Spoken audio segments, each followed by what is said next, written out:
All right, let's dive into the world of personal finance today. I know you're ready to learn some more, and the excerpts that you shared from Patric Chan's Money, Present, and Future were interesting to me. This is not your typical, hustle harder advice. He seems to have a different perspective on how to achieve financial freedom while enjoying life along the way. So let's see what unconventional wisdom we can unearth. Yeah, you've really hit the nail on the head there. I think what's so refreshing about his approach is that he really starts with the psychology of money. He doesn't just jump into investment strategies. He really lays a foundation by emphasizing how your beliefs and emotions about money influence your decisions. That's interesting. I mean, I get how things like risk tolerance play a role, but Chan takes it a step further by talking about money being emotional. It's paper and numbers. So what's he getting at there? Well, it's about recognizing that our feelings about money often operate on a subconscious level, driving our choices in ways that we might not even realize. For example, someone with a scarcity mindset might constantly worry about losing money, even if they're doing well financially, and this fear can lead to making decisions that hold them back from real growth. So it's like self-sabotage almost. Instead of seeing opportunities, you're fixated on what you might lose. That makes sense. Exactly. And Chan's own story of losing his first business due to poor money management really brings this point home. It shows that even smart, successful people can stumble financially if they don't have a solid grasp of the fundamentals and a healthy mindset around money.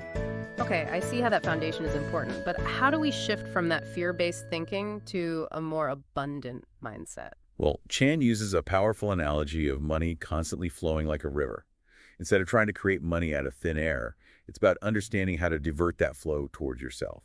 That's a cool way to visualize it. So it's not about forcing things, but rather strategically positioning yourself within that flow. Sort of like how you approach learning, being receptive and ready to capture valuable information. Precisely.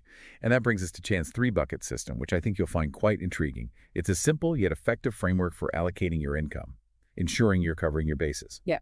While also setting yourself up for long-term financial success. All right, I'm all ears. Let's hear about these buckets. So Chan divides income into three distinct buckets. Each serves a specific purpose and helps you create a balanced and resilient financial portfolio. Okay, I'm starting to see how this ties into that feeling of security and reducing financial stress, something that you've mentioned wanting more of. Let's break down each bucket. So the first bucket, emergency savings, is all about creating a safety net. Chan recommends having at least 6 months' worth of living expenses tucked away, eventually building up to a year or more. This isn't about getting rich quick. It's about peace of mind, knowing you can handle unexpected expenses without derailing your financial goals. That makes a lot of sense. Having that cushion would definitely reduce anxiety around finances. It's almost like that emergency fund gives you the freedom to take calculated risks in other areas, knowing you have a fallback plan. Exactly. It's about building a solid foundation so you can confidently pursue growth opportunities. Now, the second bucket, low-risk investments, is where Chan suggests allocating around 30 to 40% of your income. And this is primarily focused on more traditional investments like stocks, right? That's right. Chan is a big proponent of investing in the U.S. stock market, particularly well-established blue-chip companies, but his approach is long-term, focusing on companies that have a proven track record and are poised for future growth. He uses Amazon's incredible journey as an example, from a small online bookstore to a global giant. Yeah, Amazon's a great example. They weren't an overnight success. They consistently innovated and adapted, which is probably why they've remained so successful over the years. Exactly. Chan stresses that it's not about chasing quick profits or jumping on the latest trends, but rather about identifying companies that are solving real problems and are likely to be relevant for years to come. That resonates with me. It's about seeing the bigger picture and understanding the underlying value of a company, rather than just looking at short-term stock fluctuations. Okay, so we've got our emergency savings for security and our low-risk investments for steady growth. What about that third bucket, high-risk investments? Now, this is where things get really interesting. Chan allocates about 20% of income to this bucket. Okay, I'm starting to see how these three buckets work together to create a diversified and balanced approach to managing your money. We've got the stability of emergency savings, the steady growth of low-risk investments, and the potential for high returns with high-risk investments. Exactly. But Chan's approach to personal finance goes beyond just allocating your income.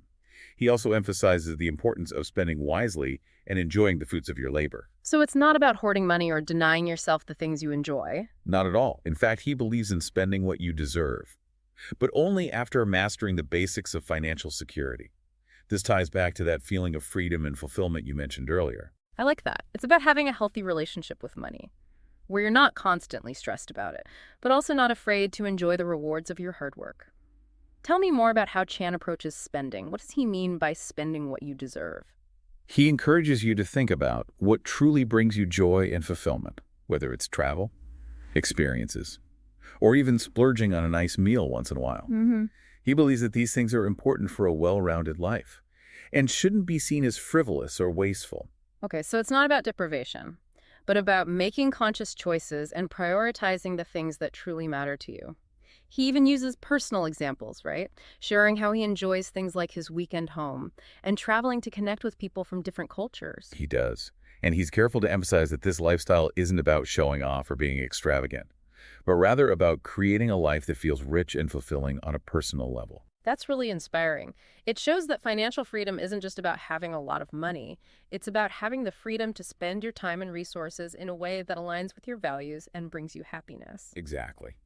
And he contrasts this approach with what he calls hidden money traps. Ah. Things like pay-later schemes, impulse purchases during sales, and get-rich-quick schemes. I can definitely see how those things can sabotage your financial goals, especially those pay later programs. They make it so easy to overspend without really feeling the impact right away. They do. And Chan warns about the dangers of these programs, how they can quickly lead to debt if you're not careful.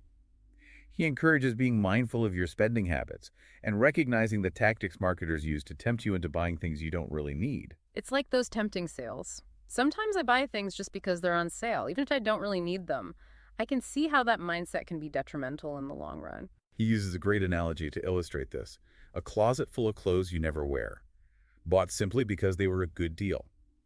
Chan emphasizes that a true bargain is only a bargain if it's something you actually need and will use. Okay, that's a good point. It's not a deal if it ends up gathering dust in the back of your closet. It's about being intentional with your spending and making sure your purchases align with your values and your budget. Right. And he's equally wary of those get-rich-quick schemes that promise easy money with little effort. He even shares his own experience losing money in a pyramid scheme, highlighting how these schemes often prey on our desire for instant gratification. I think his analogy of the magical machine that churns out gold coins perfectly captures the allure of these schemes. It sounds tempting, but it's ultimately unsustainable and based on false promises. Exactly.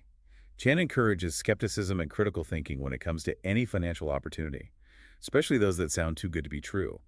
He advocates for understanding the underlying mechanics and making sure the value creation is genuine and sustainable. So it's about being a savvy consumer, both in terms of your spending and your investment choices. Absolutely. And this leads into a really interesting part of Chan's book, the idea of investing in things that truly matter, things beyond just traditional financial assets. Now, this is where it gets really interesting for me. He's talking about investing in your health, experiences, skills, and even family, right? You got it. Chan's perspective here really resonates with your desire for a well-rounded and fulfilling life. It's about recognizing that money is a tool to support your aspirations, not the sole measure of success. I love that. It's about using money to create a life you love, not just accumulating wealth for the sake of it. So let's dive into these different types of investments. What does Chan say about investing in your health? He argues that your health is the foundation upon which everything else is built. Just like the hull of a ship, your health needs to be strong and resilient to weather the storms of life. Without good health, you can't truly enjoy the fruits of your financial success. So it's like a prerequisite for a fulfilling life. You can have all the money in the world, but if you're not healthy, it won't matter much. Exactly. He encourages prioritizing your health through things like exercise, healthy eating, and even supplements. And what about experiences? I know you're a big believer in the power of travel and learning from different cultures. What does Chan have to say about investing in experiences? He couldn't agree more. He shares stories about his own travels, how they've broadened his perspective and created memories that he'll cherish forever. That's something I really connect with. Those experiences, those moments of discovery and connection are priceless. They shape who we are and contribute to our overall happiness in a way that material possessions often can't. Absolutely. And for those of us who love to learn, Chan emphasizes the importance of investing in skills. He argues that skills can lead to both personal and financial growth, opening up new opportunities and allowing you to contribute your unique talents to the world. He even shares a story about his daughter's success with NFT art, right? Talk about an unexpected return on investment. He does. And it's a great example of how supporting your passions and developing new skills can lead to unexpected rewards. It's not always about the direct financial return. It's about nurturing your talents and exploring different avenues for growth. And then there's family. I love how Chan frames spending on loved ones as an investment. He does. He shares how treating his parents to a holiday wasn't just an expense. It was an investment in their happiness and in strengthening those family bonds. It's a beautiful way to reframe how we think about spending on the people who matter most. It's not just about giving them things, it's about creating shared memories and enriching those relationships. Exactly. It's another example of how money can be a tool for creating a life that feels rich and meaningful, both for ourselves and for the people we love. Wow, we've covered a lot of ground already, from the psychology of money to the three-bucket system, and now this expanded view of investing in things like health, experiences, skills, and family. It's really inspiring. But I know there's more to unpack. There is. Next, we'll delve into Chan's random money advice. These little nuggets of wisdom he's gleaned from his own experience. Some of it might surprise you, but it's all designed to encourage you to think critically and find your own path to financial freedom. Okay, I'm intrigued. Let's take a break and then dive into those random money advice gems. I have a feeling we're just scratching the surface of Chan's insights. So let's unpack some of those random money advice gems. I think you'll find his perspective on financial gurus quite interesting. He cautions against blindly following anyone. Okay, I'm listening. He mentions Robert Kiyosaki and Dave Ramsey, right? They're both pretty popular in the personal finance world. What does he have to say about them? Yeah, while he acknowledges their contributions, he encourages readers to think critically about their advice and adapt it to their own circumstances.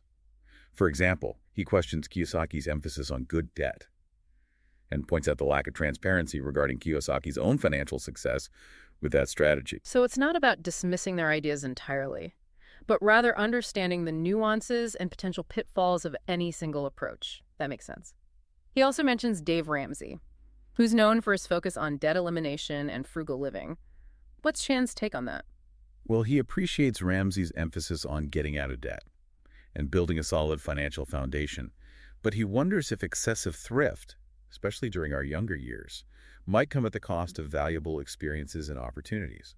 That's a really interesting point. It's about finding that balance between saving for the future and enjoying the present. I love how Chan emphasizes that you can't buy back time or experiences later in life. Exactly. And he introduces a really thought-provoking concept called the coffee paradox. It challenges the notion that we should always deny ourselves small pleasures in the pursuit of financial goals. Okay, now I'm really curious. Coffee paradox, huh? Tell me more about that. Well, think about it this way. If you're constantly denying yourself small joys, like that morning latte, it can create this underlying feeling of scarcity. It reinforces the idea that you don't deserve abundance, which can actually sabotage your efforts to build wealth. So it's about allowing yourself to enjoy those little things, those small indulgences that bring you joy. It's not about mindless spending, but about recognizing that money is meant to be used and enjoyed. And sometimes those small treats can actually boost your overall happiness and motivation. Precisely. And Chan also encourages a healthy skepticism towards financial opportunities that are heavily advertised. He argues that if an investment is truly that good, it shouldn't need to be aggressively marketed to the public. That's a good reminder to be discerning and not get swept up in hype. I remember him sharing a story about losing Bitcoins because he didn't fully understand the details of the investment. It really highlights the importance of financial literacy and not blindly trusting others with your money. It does. Knowledge is power when it comes to finances. Chan advocates for taking ownership of your financial decisions and being an active participant in your wealth-building journey. Now, beyond these random money advice nuggets, Chan also offers a more structured approach to building a future with financial freedom. He's a big advocate for side hustles as a way to accelerate that journey. Yeah, side hustles are definitely a popular topic these days, but what's Chan's unique take on them? What's interesting is he doesn't advocate for quitting your day job right away. Oh, that's different from the advice you usually hear. Most people say jump in, follow your passion. So what does Chan suggest instead? He recommends keeping your main job initially, while using the side hustle to generate extra income and gain experience.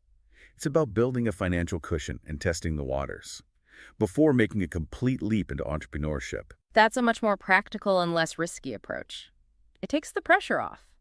and allows you to build your business gradually while still having that safety net. It's like dipping your toes in the water before diving headfirst into the pool. Exactly.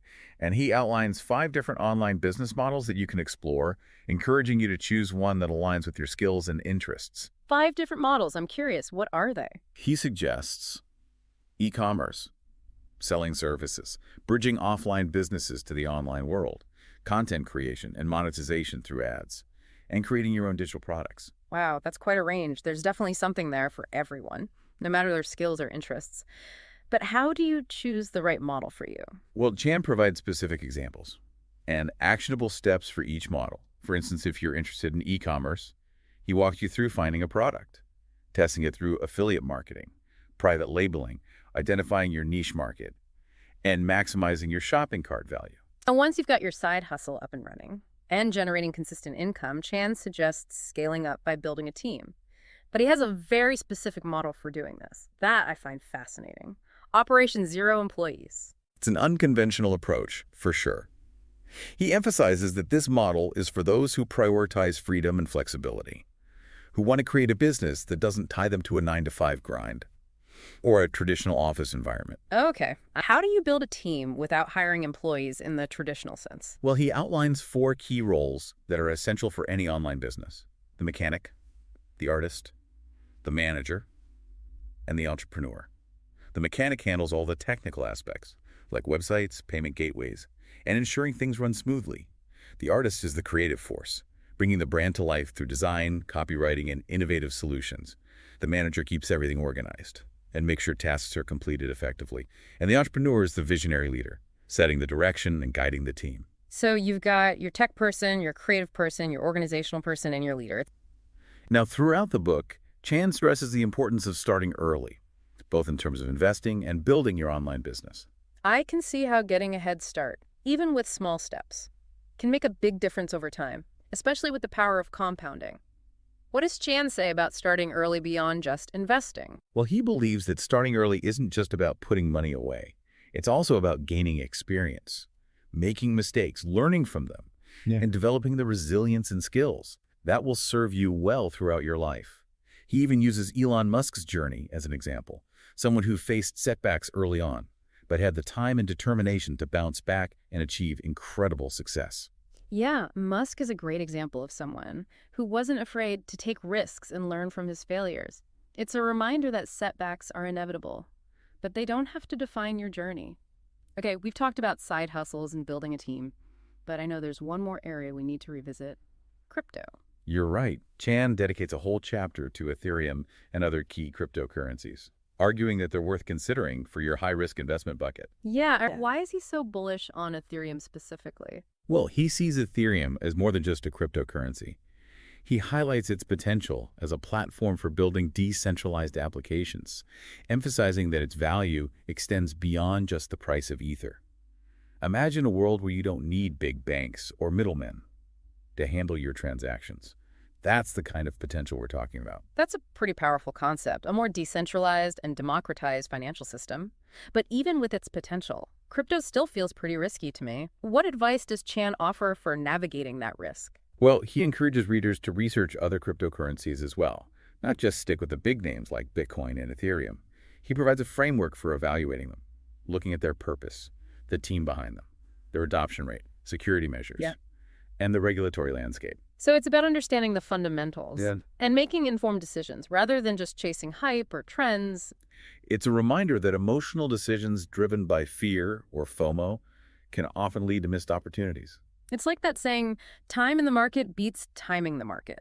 It's often better to ride out the fluctuations and stay focused on the long-term potential. He also cautions against investing in meme coins or chasing quick profits, advocating instead for a strategic approach focused on understanding the underlying technology and potential of each crypto you choose to invest in.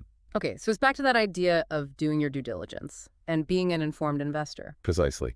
Now, as we wrap up our exploration of Chan's insights, it's clear that he's not just providing financial advice, he's offering a roadmap for creating a life of purpose and abundance. Yeah, he's really passionate about empowering others to achieve financial freedom and build a life that they love.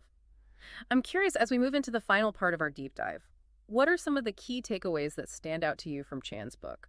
For me, it's the emphasis on aligning your financial goals with your personal values and aspirations. It's not just about accumulating wealth for the sake of it.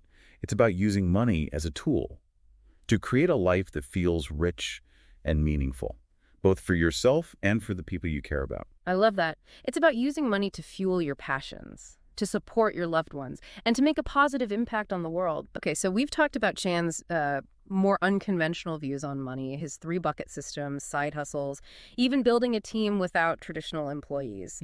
But I'm really eager to see how he brings all of this together. How does he actually help people take action and create that life of financial freedom and fulfillment? Yeah, well, towards the end of Money, Present, and Future, he provides this really powerful recap of the key principles. Yeah. And the actionable steps that you can take to actually embark on this journey. Okay, so it's not just about passively absorbing information. It's about actually, taking those insights and actively applying them to your own life. Exactly. And he emphasizes there's no one-size-fits-all approach.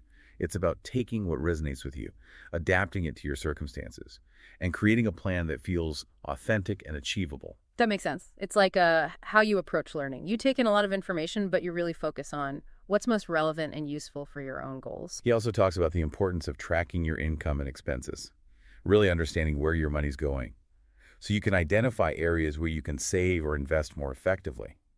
That's something I definitely struggle with sometimes. It's easy to let those small, seemingly insignificant expenses, slip through the cracks, but they can really add up over time. Okay, that's a practical tip I can definitely implement. What else does he recommend? Well, he also encourages you to automate your savings and investments. This takes the emotion out of it and ensures that you're consistently contributing towards your financial goals, even when life gets busy. That's such a smart strategy. It's like setting up those systems and letting them run in the background so you don't have to constantly think about it. It takes the pressure off and makes it so much easier to stay on track. Exactly. And he also emphasizes the importance of diversifying your investments, not putting all your eggs in one basket. This aligns with his three-bucket system that we discussed, spreading your risk across different asset classes to create a more resilient portfolio. Yeah, diversification is key. Okay, so we've got our goals, we're tracking our spending, we're automating our savings, and we're diversifying our investments. What else? Well, he also encourages readers to embrace continuous learning. He believes that financial literacy is an ongoing journey, and we should always be seeking to expand our knowledge and skills. That definitely resonates with you. You're always eager to, learn and explore new ideas. What specific resources does he recommend? Well, he's a big advocate for reading books, listening to podcasts, and even taking online courses. He believes that knowledge is power when it comes to finances, and there's always more to learn. And he even provides links to his own website, newsletter, and social media channels, right? It's like he's inviting readers to continue the conversation and kind of join a community of like-minded individuals who are on this journey together. Exactly. He's created a space where people can connect, share ideas, and support each other on their path to financial freedom. And I think that's one of the most valuable things he offers, that sense of community and that reminder that we're not alone on this journey. That's so important. It's easy to feel overwhelmed or discouraged when you're facing financial challenges, but knowing that there are others who've been there, who've learned from their mistakes, and who are willing to share their insights, it can make such a huge difference. Absolutely. One final thought from Chan that really resonated with me is this.